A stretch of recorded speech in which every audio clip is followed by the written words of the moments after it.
Hello students, today we are going to start new chapter getting to know plants. Student chapter 7 है, इसके बारे में अपन ने इसका पार्ट फर्स्ट है, उसके बारे में उसमें अपन ने इस चैप्टर को बहुत कुछ डिस्कशन कर भी लिया था। पार्ट फर्स्ट आपने नहीं देखा है तो आप ज़रूर जाके देखिए, जो अपलोड किया हुआ है मेरा। अब देखिए आगे डिस्कशन करते हैं। इस चैप्टर के अंदर अपन ने ट्रीज, हर्ब, सरब इनके बारे में डिस्कशन कर लिया था। क्रीपर्स, क्लिम्बर्स क्या होते हैं इसके बारे में डिस्कशन कर लिया था। Today discussed about leaf. Students इससे पहले एक चीज़ जरूर देखेंगे। देखो, एक फोटोसिंथेसिस की प्रोसेस होती है। फोटोसिंथेसिस क्या होता है? प्लांट्स होते हैं वो अपना भोजन बनाते हैं। इसमें देखिए, we show that the slice raw potato के ऊपर ये एक प्रैक्टिकल था, एक्टिविटी है जो चैप्टर सेकंड में भी आई है। आप चैप्टर सेकंड देखोगे या देख लिया है तो उसमें ज़रूर आपने इसके बारे में डिस्कशन कर लिया होगा। तो देखो, for this they use water and carbon dioxide, this process cause photosynthesis. देखो, प्लांट्स होते हैं वो सूर्य की सनलाइट की प्रेजेंस के अंदर अपना भोजन बनाते हैं और CO2 चाहिए उनको भोजन बनाने के लिए, और वो क्या है, O2 रिलीज करते हैं, तो उसे फोटोसिंथेसिस की प्रोसेस बोलते हैं और उसी से प्लांट्स अपना भोजन बनाते हैं। अब देखिए अपन ने लीफ तक डिस्कशन कर लिया था और अब रूट से डिस्कशन करेंगे। प्रीवियस चैप्टर में लीफ तक हो गया था। Look at figure 7.30। Who do you thinks is watering their plants correctly? पहली और बूझो वाही। देखो, पहली और बूझो किसी के नाम है, तो वो बोल रहे हैं कि कौन प्लांट्स को करेक्टली वाटर देता है। उनको क्या पता चलता है वाटर देने वाला को कि इस प्लांट्स को कितने पानी की जरूरत है। तो इसके बारे में क्या पता चलता है? देखो, ये पहली और बूझो हैं। Which part of the plant is in the soil? Let us learn more about this part from the following activities. ये देखो, एक्टिविटीज में आगे कंप्लीट डिस्कशन करते हैं।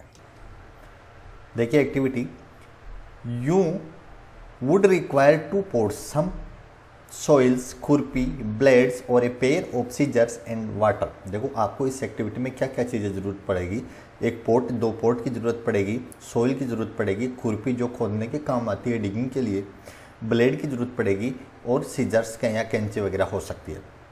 देखो, select 2 plants of the same kind from an open ground and dig them out the roots. आप open ground में देखोगे तो घास वगैरह कुछ होते हैं जो छोटे छोटे उगे होते हैं, ग्रो किए होते हैं, तो उनसे में से आप इनको क्या करना है, आपको खुरपी की सहायता से निकालना है, खोदना है, और क्या करना है, आपको इस पोट में लगाना है। उस पोट में एक को तो रूट सहित लगाना है और एक की रूट को काट देना है। रूट को काट के बाद में लगाना है। तो आपको रूट की क्या अहमियत होती है, रूट का क्या काम होता है, उसके बारे में पता चलेगा इससे। देखो, एक को रूट सहित और एक को विदाउट रूट। अब उसको पानी देना है, तो पानी देने के बाद देखो कि जो रूट सहित प्लांट है वो क्या करता है, वो वापस सही हो जाता है और ग्रो करना शुरू कर देता है। लेकिन जो विदाउट रूट है वो कभी भी ग्रो नहीं कर सकता, वो प्लांट डाई होगा ही होगा। देखो, इस प्रकार इस एक्टिविटी में दिया हुआ है। अब देखो एक्टिविटी 7। एक्टिविटी 7 में क्या करना है, आपको क्या करना है, you would require seed of gram and मेज, कॉटन वूल, कटोरी एंड सम। देखो, आपको एक कटोरी है, उसके अंदर क्या करना है, कॉटन रखनी है, और एक कटोरी के अंदर आपको ग्राम के सीड, चने के बीज रखने हैं, और एक में मेज के सीड रखने हैं। अब क्या करना है, कॉटन को आपको गीली करके रख देना है 5-4 दिन के लिए, मतलब 5 या 6 दिन के लिए, 4-5 डेज के लिए उसको रख देना है।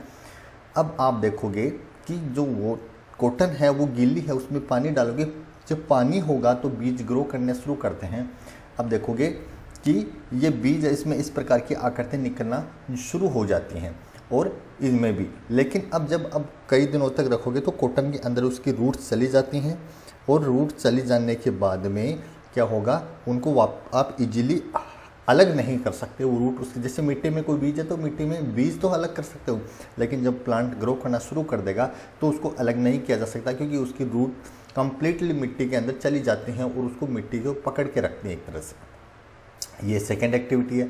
रूट किस प्रकार की हो सकती हैं? देखो, रूट किस प्रकार से होती है, अलग अलग प्रकार की रूट्स होती हैं। अब देखो, यहाँ से स्टडी करते हैं। Go to in open ground where many wild plants are growing. वहाँ पे कई, आप ओपन ग्राउंड में जाओगे, छोटे छोटे घास वगैरह प्लांट्स छोटे छोटे ग्रो करते हैं। डिग आउट ए फ्यू, आपको कुछ उनको उखाड़ के लाना है, डिग करके लाना है। वॉश द सोइल, उसकी मिट्टी को वॉश करना है रूट से। And them do you find that all them have either the kind of fruit so in figure 7.17।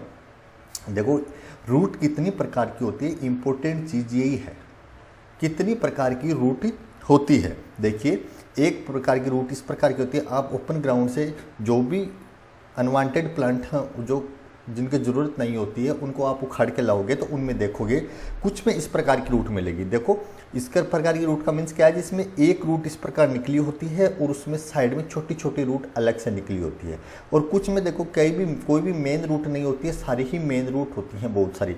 तो इन दो प्रकार की रूट्स आपको मिलती हैं हमेशा। तो देखो इसको क्या नाम बोलते हैं, for root of the kind show in figure 7.17.1, इस फिगर में जो रूट दिखाई गई है उसका नाम क्या है, the main root is called tap root and the smaller root are called the lateral root. देखो ध्यान से देखना, जो एक बीच में जो रूट है इसको तो बोलते हैं टेप रूट, और जो साइड में छोटी छोटी रूट निकली हुई हैं उनको लैटरनल रूट बोलते हैं। इसका ध्यान रखना, इसको टेप रूट बोला जाता है।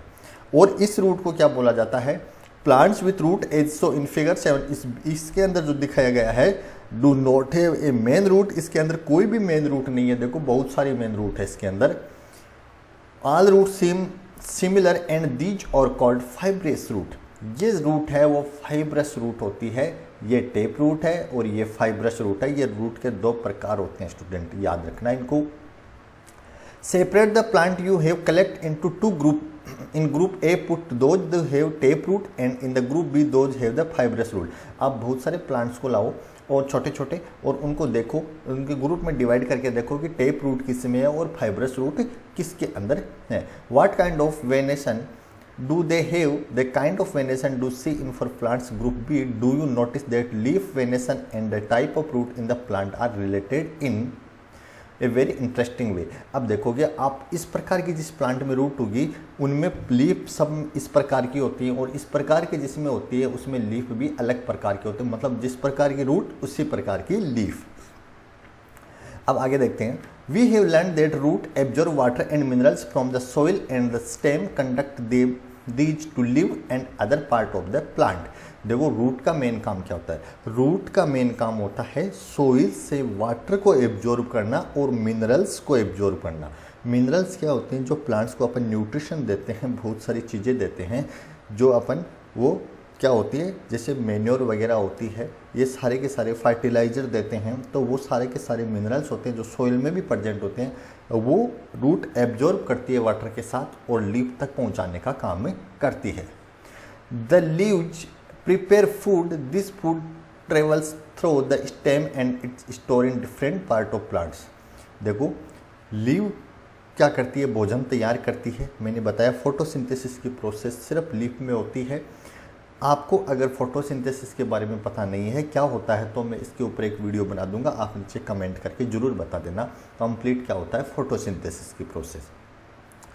This food travels through the stem and it's stored in different parts of plants. We eat some of these as root like carrot, radish, sweet potato, turnip and tapioca. We also eat many other parts of the plant where food is stored.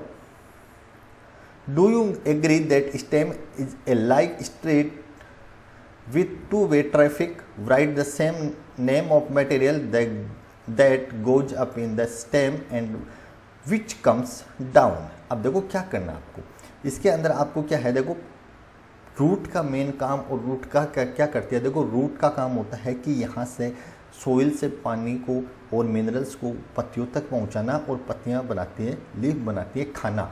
खाना किस प्रकार बनाती है, leaf के अंदर क्या है, chlorophyll pigment पाया जाता है स्टूडेंट। क्लोरोफिल होता है वो सनलाइट को एब्जॉर्ब करता है और CO2, इसीलिए तो बोलते हैं कि एनवायरनमेंट में CO2 वो प्लांट्स कम कर सकते हैं, तो ये CO2 को लेते हैं, O2 रिलीज करते हैं जो अपने लिए यूजफुल होती है, तो वो फोटोसिंथेसिस की प्रोसेस होती है। तो फोटोसिंथेसिस मैंने बताया कि मैं वीडियो बना दूंगा, आप कमेंट करके बताओगे तो। अब नेक्स्ट पार्ट आता है फ्लावर। देखो अपने लीफ पढ़ ली, स्टेम को देख लिया, अपने रूट को देख लिया, एक फ्लावर आता है। You are show 3 branches of a rose in 7.19 A, B, C and which one will help you best of recognize the plant। आप देखो आप फूल वगैरह कहाँ देखते हो, आप देखो इस प्रकार की हो सकता है, देखो इस प्रकार का फ्लोर की 3 टहनी लीजिए, एक इस प्रकार की इस पे लीफ हो सकती है, एक पे लीफ भी हो सकते हैं और फ्लोर भी हो सकते हैं। Which colour did you use the flooring are flower colourful, सभी देखो आप देखो कि फ्लावर हमेशा कलरफुल होते हैं हमेशा। Have you ever seen flower on grass, wheat, maize, mango, guava are the brightly coloured, let us study few flower. देखो we would require 1 bud and 2 fresh flower each of the following: dathura, china rose, mustard, brinjal, ladyfinger, Gulmohar.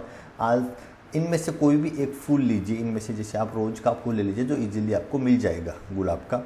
Also a blade, a glass slide और a sheet of paper and magnifying glass. Magnifying glass होता है जो किसी चीज़ को बड़ा करके दिखाता है। आपको करना क्या, देखो आपको करना क्या है, देखो ये फ्लावर है, आप इसके ऊपर लीफ भी होती हैं। अब देखो क्या होता है, जो बाहर की तरफ देखो क्या नाम आपको याद रखने हैं स्टूडेंट। देखो दीज और कॉल्ड पिटल्स, इसमें देखो पिटल्स कौन से, जो रोज के फ्लावर में जो ये पिंकिश कलर लिए होती हैं, ये जो लीफ होती हैं उनको पिटल्स बोला जाता है। और जब फूल खिलता नहीं है तो उसके अंदर इस प्रकार की स्ट्रक्चर होती है, तो ये पिटल इसके अंदर है और अब खिल जाता है तो पूरी खिल जाती है एक तरह से। सेपल्स, सिपल्स क्या होते हैं, जो बाहर की तरफ एक ग्रीन ग्रीन लीफ सी स्ट्रक्चर होती है बाहर की तरफ, इसको सेपल्स बोला जाता है। साइंस के लैंग्वेज में याद रखना। Different flower have petals of different colour, देखो सब डिफरेंट फ्लावर में डिफरेंट कलर की लीफ होती हैं तो उन्हें पिटल्स होते हैं जो फूल का कलर रिकॉग्नाइज करते हैं एक तरह से। Where do you thinks the petals are in a closed bud, which is the most prominent part in the bud? Did you see that this part is made of small leaf-like structure? They are called sepals. ये देखो बाहर की तरफ जो structure है इसको क्या बोलते हैं, सिपल्स बोलते हैं। आपको नाम याद रखने, इसको पिटल्स बोलते हैं, इसको सिपल्स बोलते हैं। अब आगे देखिए, take a flower and observe its petals and sepals. Now answer the following question: how many sepals does it have? आपके फूल के अंदर देखोगे इस सेपल्स की संख्या कितनी है, इसको अलग अलग करके देख सकते हो। फिर दूसरा question, are they join together, क्या ये जॉइन है? नहीं, रोज के अंदर तो सारे के सारे अलग होते हैं। They what are the colour of the petals and the sepals, इनका तो कलर बाहर में ग्रीन है और ये पिंक कलर में है एक तरह से। How many petals does the flower have, आप इनको काउंट कर सकते हो। आर दे ये हो गए। Do the flower with joint sepals have petals, are the separate और they also join together. Fill a table based on the observation of the whole class add observation in this table from field trip a locality we held a plants with flowers, fill the last 2 column letter. देखिए इसको आप separate इसको fill कर सकते हो कि रोज है, इसके देखो सेपल्स मनी कलर के हो सकते हैं। नंबर एंड कलर, देखो नंबर कितने हैं, मनी होते हैं और कलर होता है इनका कितने हैं, ये किस प्रकार के हैं, सेपरेट हैं, ये सारी चीज़ें आप इसमें दे सकते हो ऑब्जर्वेशन करके। अब देखो आगे क्या होता है, अब आगे आपको क्या है, देखो कोई भी आप फूल देखोगे तो इसको इस प्रकार का, जैसे ये दथुरा है एक तरह से, रिमूव द सिपल्स एंड पिटल्स टू सी, देखो सारी की सारी ऊपर की जो पत्तियां हैं सिपल्स और पिटल्स को हटा देने के बाद फ्लावर है वो अंदर से इस प्रकार का दिखाई देता है, इस प्रकार से हो जाता है एक तरह से। Look at figure 7.23 carefully, it show different kind of stamens present in different flowers. Can you recognise the 2 parts of the stamens in your flower? How many stamens are there in your flower? Draw the stamen and label its parts. अब देखो क्या है, अब देखो आप flower को अगर काट लेते हो तो उसके अंदर स्ट्रक्चर दिखाई देती हैं। देखो आपने ये देखा होगा कि अंदर येलो टाइप की ऐसी स्ट्रक्चर होती है तो उसको बोलते हैं स्टेमन। देखो बाहर वाले सिपल्स और पिटल्स अपने देख लिए, अब अंदर देखो ये इस प्रकार की येलो स्ट्रक्चर होती है, उसको स्टेमन से बोला जाता है। ऊपर देखो येलो जहाँ पे हनी बी वगैरह बैठती हैं उसको क्या बोला, एंथर बोला जाता है, जो येलो कलर में होता है। और जो बीच के अंदर इसकी स्ट्रक्चर होती है पूरा तोड़ने के बाद देखो ये बीच में बिल्कुल सीधी स्ट्रक्चर होती है, उसे पिस्टिल्स बोला जाता है। आप देखोगे ये एंथर है और ये फिलामेंट्स है, और देखो जो बीच वाली स्ट्रक्चर है इसको डिटेल में देखें तो देखो ऊपर स्टिग्मा है, ये स्टाइल है, ये ओवेरी होती है, और the intermost part of the flower is called the pistils. Intermost part होता है उसको क्या बोला जाता है, देखो ये पूरा का पूरा क्या है, पिस्टिल पार्ट है, और पिस्टिल के भी डिफरेंट टाइप के पार्ट होते हैं। If you cannot see it completely, remove the remaining stamens. Identify the parts of the pistil with the help of figure 7.24. तो इस प्रकार से आप देख सकते हो let us now study the structure of ovary, it is the lower most and swollen part of the pistil, we will cut this part of the study. अब देखो आपको इसको डिटेल में और स्टडी करोगे तो किस प्रकार से दिखाई देती है। देखो ये बीच वाला पार्ट ले लिया, अब आपको एक बार तो ब्लेड से सीधा काटना है और एक बार क्रॉस काटना है। एक बार तो मतलब सीधा इस प्रकार से और एक इस प्रकार से ब्लेड से काटना है। इस प्रकार ब्लेड से काटोगे तो आपको क्या दिखाई देगा, देखो सीधा काटोगे तो इस प्रकार से ओवल्स दिखाई देते हैं अंदर, और इस प्रकार काटोगे तो इस प्रकार की स्ट्रक्चर आपको दिखाई देती है। आप ब्लेड की सहायता से कट लगा के देख सकते हो। Cut the ovary in 2 different ways as so in figure 7.25। To prevent them from drying, put a drop of water on each the 2 piece of the ovary you have cut। आप इसको सूखने से बचाने के लिए पानी डाल सकते हो, क्योंकि आप स्टडी करोगे तो ये सूखे नहीं, आपको देखे तो आप ये क्या है, इनमें नमी रहनी चाहिए एक तरह से। Observe the inner part of the ovary using a lens, आप लेंस की सहायता से इनको देख सकते हो। Do you see some small beads like structure inside the ovary, they are called ovules. Draw and label the inner part of the ovary in your notebook, आप notebook में इस स्ट्रक्चर को ड्रा कर सकते हो। तो देखो ये फ्लावर की स्ट्रक्चर्स थी, इस प्रकार से आप देखोगे तो देखो ये फ्लावर है, ये डिफरेंट सिपल्स पिटल्स पाए जाते हैं। फिर सिपल्स पिटल्स को हटाओगे तो अंदर एंथ्रेक्स, स्टेमन्स और पिस्टिल पाए जाते हैं, और इस पिस्टिल को और देखोगे स्टडी करोगे तो उसमें ओवरी, स्टाइल और स्टिग्मा। तो ये इस चैप्टर में देखो आपने क्या पढ़ा, आपने सबसे पहले इस चैप्टर के अंदर क्या है, प्लांट्स कितने प्रकार के हैं, हर्ब, श्रब और ट्री। फिर क्या है, क्रीपर्स वगैरह, इसके बारे में आपने देखा कि कौन से रेंज के चलते हैं, कौन से किसी के सारे चढ़ सकते हैं। फिर आपने देखा कि स्टेम क्या होता है, फिर क्या लीफ क्या होती है, फिर रूट क्या होती है, फिर फ्लावर के पार्ट्स आपने देखे कि फ्लावर क्या क्या होता है। तो ये चैप्टर था, इसके अंदर आप बेसिक आइडिया आपको मिल जाएगा। आप अगर 2 बार इस वीडियो को देखोगे तो बेसिक आइडिया पूरा मिल जाएगा। अगर आपको इस पे रिलेटेड कोई चीज़ समझ में नहीं आती है और वीडियो चाहते हो इस चीज़ पे, तो आप कमेंट करके ज़रूर बता सकते हो। तो इसके अंदर स्टूडेंट्स आज के लिए चैप्टर कंप्लीट होता है। तो आज के लिए इतना ही, थैंक यू।